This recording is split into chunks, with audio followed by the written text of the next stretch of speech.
आज मैं एक धार्मिक कहानी जो जिंदगी, जीवन और शरीर और मृत्यु और जन्म से संबंधित है सुना रहा हूँ। ये एक मेटाफरिकल रूपांतरित कहानी है। एक राजा शिकार को निकला, गया था शिकार खेलने। एक वो राजा जो था एक मृग का पीछा करते करते घनघोर जंगल के भीतर चला गया और धीरे धीरे कर शाम ढलने लगी, रात आ गई और चारों ओर घनघोर अंधेरा छा गया था। शेर आदि हिंसक पशुओं की आवाजें आने लगी थी। राजा घबरा भी रहा था। मैं तो शिकार करने आया था और कहीं ऐसा न हो कि खुद शिकार हो जाऊं, शेर इत्यादि मेरे ऊपर आक्रमण कर दें और मार के खा जाए। अचानक उसे दूर कहीं एक रोशनी दिखाई दी। काफी दूर टिमटिमाती हुई सी रोशनी दिखी तो राजा की हिम्मत बढ़ गई। राजा उसी ओर बढ़ चला। जब वो राजा वहां पहुंचा, एक छोटी सी झोपड़ी दिखाई दी राजा को। उसमें एक दिया जल रहा था, छोटा सा दिया जल रहा था, हल्का हल्का प्रकाश आ रहा था। राजा उस झोपड़ी के भीतर चला गया तो मारे बदबू के बेहाल हो गया। कारण कारण यह था कि वो झोपड़ी एक चांडाल की थी और चारों ओर मांस के लोथड़े पड़े थे। हड्डियों के सड़े गले ढेर लगे थे। जगह जगह खून और मलमूत्र फैला हुआ था।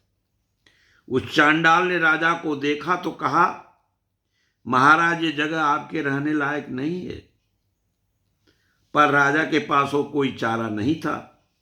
राजा बोला कि भाई, इस जंगल में मुझे तो एक रात बितानी है। सुबह होते ही मैं अपने घर, अपने राजमहल को चला जाऊंगा। रात बीती, सुबह हुई। चांडाल ने कहा, महाराज, सुबह हो गई है, आप अपने महल को चले जाइए, आप अपने राजमहल को जाइए। पर राजा ने चांडाल से कहा कि एक दिन वह उस झोपड़े में और रहना चाहता है और कहा कि मैं कल सुबह चला जाऊंगा। अगली सुबह फिर चांडाल ने वैसे ही राजा को जगाया और राजा को जगाने पर कहा कि आप अपने राजमहल चले जाइए। राजा ने तलवार निकाल कर कहा कि भाग जा यहां से, अब इस झोपड़ी में मैं ही रहूंगा। आप यह मत सोचना कि इतना मूर्ख राजा कौन था। वह मूर्ख राजा कोई और नहीं है, आप और हम हैं।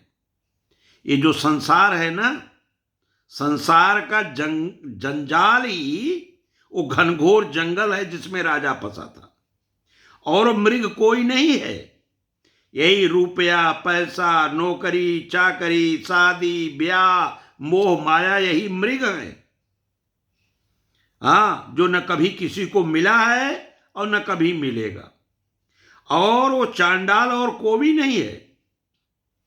यह शरीर ही चांडाल की झोपड़ी है। ये जो शरीर है आदमी की, झोपड़ी ओपड़ी कोई नहीं है, यही चांडाल की झोपड़ी है। यह मांस, हड्डी, रक्त, मलमूत्र का थैला है और स्वभाव से ही यह शरीर दुर्गंध युक्त है।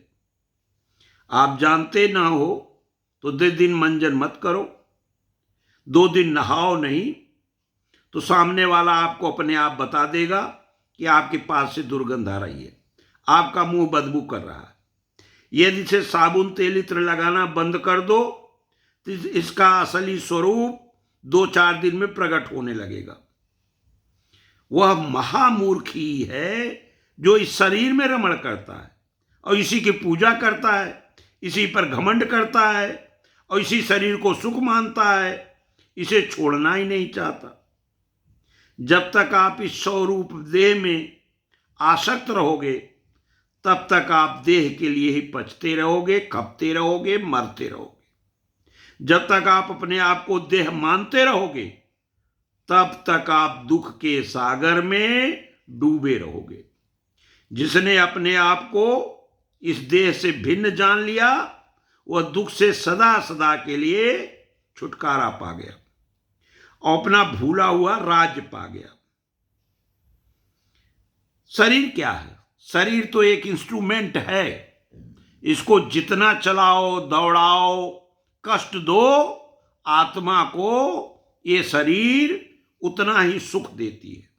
और अगर इसको पलंग पर लेटा दो कि सो जा, आराम कर, तो ये आत्मा को ये शरीर बीमार होकर नाना व्याधियां बुलाकर आत्मा को तकलीफ देने लगती है। तो ये एक छोटी सी कहानी थी शरीर के प्रति। शरीर में इतना रमण मत करो, इतना आसक्त मत हो जाओ कि अपने आप को भूल जाओ, आत्मा को भूल जाओ। अगर कोई कहे कि मेरी आंख है, मेरी नाक है, मेरा कान है, तो 1 मिनट रुक कर सोचो वो कौन है जो कह रहा है कि ये मेरी आंख है, ये मेरी नाक है, ये मेरा कान है, ये मेरा मुंह है, यह मेरी शरीर है, यह मेरी शरीर वो कहने वाला है कौन?